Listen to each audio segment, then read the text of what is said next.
शांति। आज 11 जून 2022 के बाबा के अनमोल मधुर महावाक्य सुनेंगे। मीठे बच्चे, ब्राह्मण बनकर कोई ऐसी चलन नहीं चलना जो बाप का नाम बदनाम हो। धंधा धोरी करते सिर्फ श्रीमत पर चलते रहो। प्रश्न है आज की मुरली से, गॉडली स्टूडेंट के मुख से कौन से शब्द नहीं निकलने चाहिए? उत्तर है, हमें पढ़ाई पढ़ने की फुर्सत नहीं है। ये शब्द तुम्हारे मुख से नहीं निकलने चाहिए। बाप कोई बच्चों के सिर पर आपदा नहीं डालते हैं, अर्थात कोई बोझ या समस्या नहीं डालते। सिर्फ कहते हैं, सवेरे सवेरे उठ, एक घड़ी आधी घड़ी मुझे याद करो और पढ़ाई करो। आज की मुरली से दूसरा प्रश्न है, मनुष्य का प्लान क्या है और बाप का प्लान क्या है? उत्तर है, मनुष्य का प्लान है सब मिलकर एक हो जाए। नर चाहत कुछ और, होवत कुछ और। बाप का प्लान है झूठ खंड को सच खंड बनाना। तो सच खंड में चलने के लिए जरूर सच्चा बनना पड़े। आज की मुरली से पहले गीत बजा है, आज के इंसान को क्या हो गया है। ओम शांति। बच्चे भी कहते हैं ओम शांति। आत्माएं कह सकती है इस शरीर द्वारा ओम शांति। अहम आत्मा का स्वधर्म है शांत, ये भूलना नहीं है। बाप भी आकर कहते हैं ओम शांति। जहां तुम बच्चे भी शांत रहते हो, वहां बाप भी रहते हैं। वह है हमारा शांति धाम व घर। दुनिया में कोई भी विद्वान आचार्य इन बातों को नहीं जानते। कह देते हैं आत्मा सो परमात्मा। आत्मा का भी किसको ज्ञान नहीं है कि आत्मा क्या है। इतनी करोड़ आत्माएं स्टार मिसल है। हर एक आत्मा में अपना अपना अविनाशी पाठ नोंदा हुआ है, जो समय पर इमर्ज होता है। यह बाप बैठ समझाते हैं। बाप भी जीवात्मा बनने बिगर जीवात्माओं को समझा न सके, इसीलिए बाबा को भी शरीर लोन लेना पड़ता है, क्योंकि जब तक बाबा भी जीवात्मा नहीं बनते तब तक जीवात्माओं को समझा न सके। मुझे भी जरूर शरीर चाहिए ना। शरीर तब लेना होता है जब रचना रचनी होती है। प्रजापिता ब्रह्मा द्वारा रचना करते हैं। रचयिता तो है निराकार शिव, रचयिता है निराकार शिव बाबा। रचना करते हैं ब्रह्मा बाबा के द्वारा। प्रजापिता ब्रह्मा द्वारा ब्रह्मा कुमार कुमारियों को समझा रहे हैं, शूद्रों को नहीं। अब हमारा है ब्राह्मण वर्ण। पहले शूद्र वर्ण में थे, उनके आगे वैश्य वर्ण, क्षत्रिय वर्ण। दुनिया इन बातों को नहीं जानती है। बरोबर ब्राह्मण सो देवता, फिर क्षत्रिय वैश्य शूद्र। ब्राह्मणों की चोटी है। आगे ब्राह्मण गौ के खुर जितनी चोटी रखते थे। बाबा कहे आगे ब्राह्मण गौ के खुर जितनी चोटी रखाते थे। तुम बाजोली खेलते हो, मैं तो नहीं खेलता हूं। बाबा कोई पुनर्जन्म में नहीं आते हैं। शरीर धारण जरूर करते हैं, लेकिन पुनर्जन्म में नहीं आते। इसीलिए बाबा कहे तुम बाजोली खेलते हो, मैं तो नहीं खेलता हूं। इन वर्णों के चक्र में तुम आते हो। सारे वर्णों के चक्र में तुम आते हो। कितनी सहज बात है। तुम्हारा नाम ही है स्वदर्शन चक्रधारी। बाकी शास्त्रों में तो क्या क्या बातें लिख दी है। तुम समझते हो हम ब्राह्मण ही स्वदर्शन चक्रधारी बनते हैं, परंतु यह अलंकारों की निशानी देवताओं को दी है, क्योंकि वे संपूर्ण है, उन्हों को ही शोभते हैं।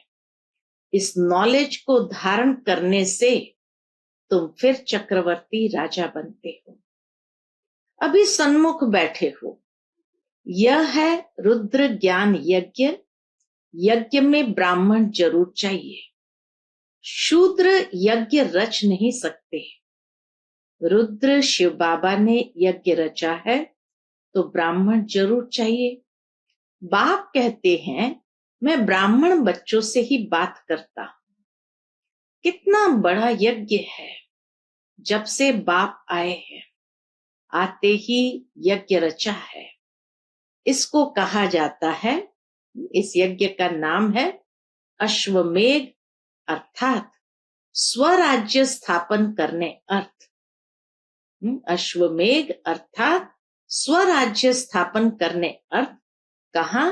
भारत में। सत्युगी स्वराज्य रचते हैं। यह शिव ज्ञान यज्ञ को हो व रुद्र ज्ञान यज्ञ को हो, सोमनाथ मंदिर भी उनका ही है। एक के बहुत ही नाम है।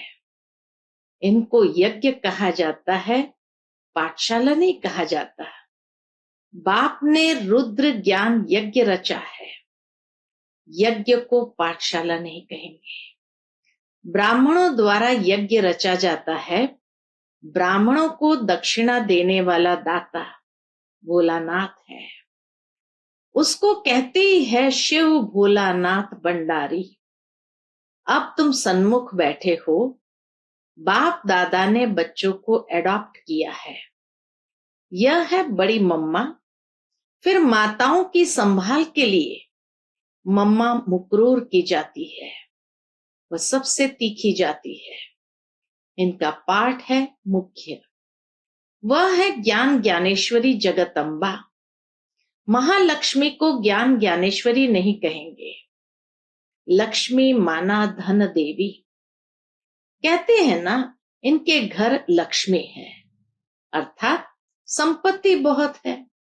लक्ष्मी से संपत्ति ही मांगते हैं।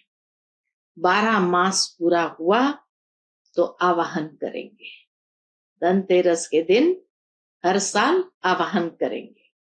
जगदम्बा सबकी मनोकामनाएं पूरी करती है।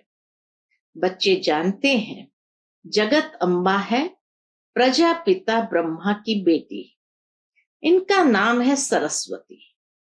एक ही नाम बस है। मम्मा है तो बच्चे भी है। तुम शिव बाबा द्वारा नॉलेज सुन रहे हो। इनको बाप ने आकर एडॉप्ट किया है। नाम रखा है ब्रह्मा। कहते भी है मैं पतित शरीर में आता हूं। शास्त्र में भी यह कोई बातें नहीं है, ऐसी बातें शास्त्र में नहीं है। तुम जानते हो नई दुनिया के लिए हम पुरुषार्थ कर रहे हैं। कांटों से फूल बन रहे हैं। शूद्र थे तो कांटे थे, अभी ब्राह्मण फूल बने हो। ब्राह्मणों को फूल बनाते हैं बाप, वह है बागवान। तुम नंबरवार माली हो। जो अच्छे अच्छे माली है वो औरों को भी आप समान बनाते हैं। सैपलिंग लगाते रहते हैं। नंबरवार है, इसको कहा जाता है स्पिरिचुअल ज्ञान। ईश्वर है ज्ञान देने वाला। शास्त्र आदि तो सब मनुष्य सुनाते हैं। ये रूहानी ज्ञान जो सुप्रीम रूहों को देते हैं, और कोई को रचयिता और रचना का ज्ञान मिलता ही नहीं। ऐसे ही गपोड़े मारते रहते हैं। यह है ही झूठी दुनिया। सब झूठ ही झूठ है। असल में पहले झूठे जवाहरत थे नहीं, अभी तो झूठे कितने हो गए हैं। सच्चे रखने नहीं देते। झूठ खंड में है रावण राज्य, सच खंड में है राम का स्थापन किया हुआ राज्य। यह है शिव बाबा का स्थापन किया हुआ यज्ञ। पाठशाला भी है, यज्ञ भी है, घर भी है।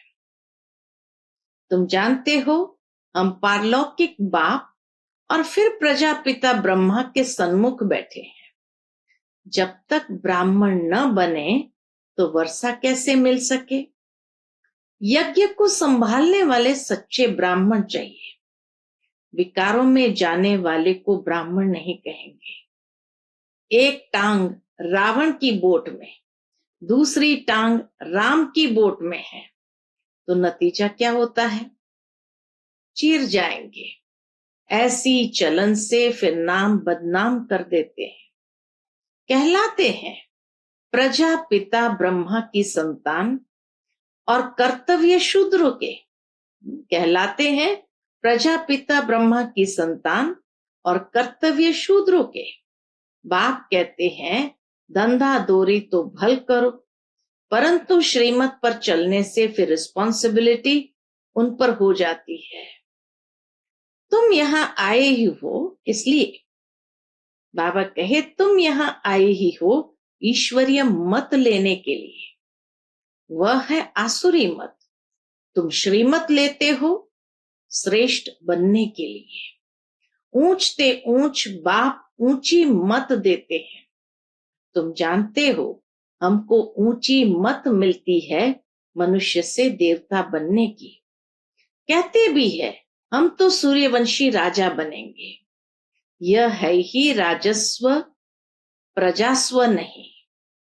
यह है ही राजस्व यज्ञ, प्रजास्व नहीं। तुम राजा रानी बनते हो तो प्रजा भी जरूर बननी है। जैसे ये मम्मा बाबा पुरुषार्थ से बनते हैं तो बच्चों को भी बनना है। तुम बच्चों को भी खुशी होनी चाहिए। हम ब्रह्मा कुमार कुमारियां शिव बाबा के पौत्रे पौत्रियां हैं। शिव को प्रजापिता नहीं कहेंगे, वह है रचयिता। स्वर्ग में रहने वाले हैं देवी देवताएं। बाप ही मनुष्य को देवता बनाते हैं। तुम्हारी काया कल्प वृक्ष समान बनती है, रीजेन्युएट होती है। बाबा कहे तुम्हारी काया कल्प वृक्ष समान बनती है, रीजेन्युएट होते हैं। तुम्हारी आत्मा जो काली हो गई है उनको प्योर गोरा बनाते हैं। जब संपूर्ण पवित्र बन जाते हैं तो फिर शरीर नहीं रहता है। इसीलिए ही बंबोर को आग लगती है जिसमें सबका विनाश हो जाएगा। यह है बेहद की बातें। ये बेहद का आइलैंड है। ये बेहद का आइलैंड है। वह है हद के। जितनी भाषाएं उतने नाम रख दिए हैं। अनेक टापू है, परंतु ये सारी सृष्टि ही टापू है, इसलिए इसको कहा बेहद का आइलैंड। सारी सृष्टि में रावण का राज्य है। गीत में भी सुना ना कि क्या हालत हो गई है, आज के इस इंसान की क्या हालत हो गई है। वहां एक दो को मारते नहीं है। सतयुग त्रेता में कोई एक दो को मारते नहीं है। वहां तो राम राजा राम प्रजा। कहते हैं दुख की बात ही नहीं, किसको दुख देना भी पाप है। वहां फिर ये रावण हनुमान आदि कहां से आए? वहां रावण हनुमान आदि कहां से आए? तुम कह सकते हो पहली मुख्य बात गॉड फादर कहते हो तो वह सर्वव्यापी कैसे हो सकता है? फिर तो फादरहुड हो जाता है। सब फादर ही फादर तो हो न सके। अब तुम बच्चों को यह समझाना है, सबको ये बात समझानी है। आधा कल्प तुमने झूठी कमाई की है, अब सचखंड के लिए सच्ची कमाई करनी है। वह भी शास्त्र आदि जो सुनाते हैं कमाई के लिए। शिव बाबा तो ये शास्त्र आदि कुछ भी पढ़ा हुआ नहीं है। वह है ही नॉलेजफुल, ज्ञान का सागर, वह सत है, चैतन्य है।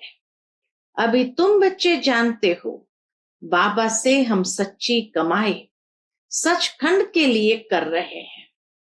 झूठ खंड विनाश होता है, देह सहित ये सब विनाश होना है। तुम सब देखेंगे कि कैसे लड़ाई लगती है। वह समझते हैं सब मिल जावे। दुनिया के लोग समझते कि सब मिल जावे, यूनाइट हो जावे, परंतु फूट पड़ती जाती है। नर चाहत कुछ और, होवत कुछ और। उनका प्लान है सब विनाश के लिए। ईश्वर का प्लान क्या है?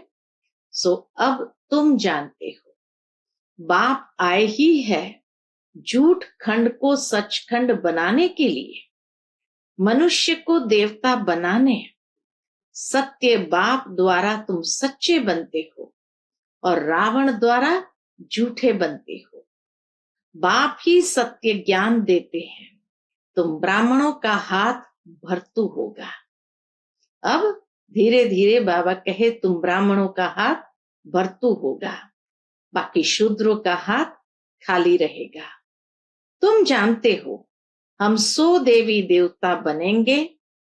अब बाप सिर्फ कहते हैं, क्या कहते हैं? गृहस्थ व्यवहार में रहते कमल फूल समान बनो और मुझे याद करो। याद क्यों भूलनी चाहिए? जो बाप स्वर्ग का मालिक बनाते हैं उनको तुम भूल जाते हो। यह है नई बात। इसमें आत्म अभिमानी बनना पड़े। आत्मा तो अविनाशी है, एक शरीर छोड़कर दूसरा लेती है। बाप कहते हैं देही अभिमानी बनो, क्योंकि वापस जाना है। देह का भान छोड़ो। यह 84 जन्मों की सड़ी हुई जुत्ती है। कपड़ा पहनते पहनते सड़ जाता है ना। तुमको भी ये पुराना शरीर छोड़ना है। अब काम चिता से उतरकर ज्ञान चिता पर बैठो। बहुत है जो विकारों बिगर रह नहीं सकते। बाप कहते हैं द्वापर से लेकर तुम इन विकारों के कारण ही महान रोगी बन पड़े हो। अब इन विकारों को जीतो। काम विकार में मत जाओ। ये शरीर तो अपवित्र पतित है ना, पावन बनो। यहां सभी विकार से पैदा होते हैं। सतयुग त्रेता में ये विकार होते नहीं। वहां भी यह हो, वहां भी यह विकार हो तो बाकी उनको स्वर्ग, इनको नरक क्यों कहा जाए? बाप कहते हैं शास्त्रों में तो कोई एम ऑब्जेक्ट ही नहीं है। यहां तो एम ऑब्जेक्ट है। हम अभी मनुष्य से देवता बन रहे हैं। बाप कहते हैं तुमने जो कुछ पढ़ा है उसे भूलो, उसमें कोई सार नहीं है। तुम्हारी चढ़ती कला एक बार होती है। बाबा कहे तुम्हारी चढ़ती कला सारे कल्प में एक ही बार होती है। फिर है उतरती कला। कितना भी माथा मारो, नीचे उतरना ही है, अर्थात पतित बनना ही है। ये छीछी दुनिया है। तुम बच्चे जानते हो हमारा भारत स्वर्ग था, अभी नरक है। पहले आदि सनातन एक ही धर्म था जो अब नहीं है। फिर उस धर्म की स्थापना होती है। बाबा फिर से ब्रह्मा द्वारा आकर स्थापना करते हैं। तुम भी कहेंगे हम फिर से राज्य लेते हैं। राज्य लेने के बाद फिर यह नॉलेज गुम हो जाएगी। यह नॉलेज पतितों को ही मिलती है। पावन बनने के लिए यह नॉलेज पतितों को ही मिलती है, पावन देवताओं को नहीं। यह नॉलेज पतितों को ही मिलती है पावन होने के लिए। फिर पावन दुनिया की नॉलेज क्यों रहेगी? लक्ष्मी नारायण के राज्य को कितने वर्ष हुए यह भी तुम जानते हो। कहते हो बाबा हम 5000 वर्ष बाद फिर से आए हैं राज्य लेने। हम आत्मा बाप के बच्चे हैं। मिसाल देते हैं, एक आदमी कहने लगा, मैं भैंस हूं, मैं भैंस हूं, तो वह निश्चय बैठ गया। कहने लगा, इस खिड़की से कैसे निकलूं? यह बात है तुम्हारे लिए। तुम निश्चय करते हो हम बाबा के बच्चे हैं। ऐसे तो नहीं मैं चतुर्भुज हूं, ये कहने से बन जाएंगे। बनाने वाला जरूर चाहिए। यह है नर से नारायण बनाने की नॉलेज। जो अच्छी रीति धारण कर और कराएंगे वही ऊंच पद पाएंगे। स्टूडेंट्स ऐसे कह न सके कि हमको फुर्सत नहीं है पढ़ने की, फिर तो जाकर घर बैठो। अगर पढ़ने की फुर्सत नहीं तो बाबा कहे, फिर तो जाकर घर बैठो। पढ़ाई बिगर वर्षा मिल न सके। गॉड फादरली स्टूडेंट्स फिर कहते हैं फुर्सत नहीं। बाप का बनकर फिर फारगती दे देते हैं, तो बाप कहेंगे तुम तो महान मूर्ख हो। एक घड़ी आधी घड़ी तुमको फुर्सत नहीं है। अच्छा, सुबह को सवेरे बैठ बाबा को याद करो। कोई आपदा सिर पर नहीं डालते हैं, बाबा ने कोई बोझ सिर पर नहीं डाला है। सिर्फ सवेरे उठ बाप को याद करो और स्वदर्शन चक्र फिराओ। औरों का नहीं तो अपना कल्याण करो। रहम दिल बन जितना औरों का कल्याण करेंगे तो ऊंच पद पाएंगे। बड़ी जबरदस्त कमाई है। जिसके पास बहुत धन है वह कहते हैं फुर्सत नहीं। शाहूकारों को वहां गरीब बनना है और गरीबों को शाहूकार बनना है। सबसे जास्ती माताएं रोती है, उनको हंसाने वाला बनना है। निरंतर याद की यात्रा पर रहना है। मधुबन में शांति है तो बहुत कमाई कर सकते हो। अच्छा, मीठे मीठे सिकिलदे बच्चों प्रति माता पिता बाप दादा का याद प्यार और गुड मॉर्निंग। रूहानी बाप की रूहानी बच्चों को नमस्ते। हम सब रूहानी बच्चों की रूहानी माता पिता बाप दादा को याद प्यार, गुड मॉर्निंग और नमस्ते। नमस्ते। शुक्रिया बाबा, शुक्रिया। आज की मुरली से धारणा के लिए मुख्य सार है। पहली पॉइंट, सचखंड के लिए सच्ची कमाई करनी है। आत्म अभिमानी होकर रहना है। इस सड़ी हुई जुत्ती शरीर का अभिमान छोड़ देना है। दूसरी पॉइंट, रहम दिल बन अपना और दूसरों का कल्याण करना है। सवेरे सवेरे उठ बाप को याद करते स्वदर्शन चक्र फिराना है। आज का बाप दादा का मधुर वरदान हम बच्चों के प्रति है, शुभ भावना से व्यर्थ को समर्थ में परिवर्तन करने वाले होली हंस भव। शुभ भावना से व्यर्थ को समर्थ में परिवर्तन करने वाले होली हंस भव। होली हंस उसे कहा जाता जो नेगेटिव को छोड़ पॉजिटिव को धारण करे। देखते हुए सुनते हुए भी न देखे न सुने। देखते हुए सुनते हुए न देखे न सुने। नेगेटिव अर्थात व्यर्थ बातें, व्यर्थ कर्म न सुने न करे और न बोले। व्यर्थ को समर्थ में परिवर्तन कर दे। इसके लिए हर आत्मा के प्रति शुभ भावना चाहिए। शुभ भावना से उल्टी बात भी सुलटी हो जाती है। इसलिए कोई कैसा भी हो, आप शुभ भावना दो। शुभ भावना पत्थर को भी पानी कर देगी, व्यर्थ समर्थ में बदल जाएगा। आज का स्लोगन है, अतीन्द्रिय सुख की अनुभूति करनी है तो शांत स्वरूप स्थिति में स्थित रहो। अतीन्द्रिय सुख की अनुभूति करनी है तो शांत स्वरूप स्थिति में स्थित रहो। अच्छा, Om Shanti. To watch Peace of Mind channel videos on YouTube, subscribe us on youtube.com/tvpeaceofmind. Just a click for a peaceful life.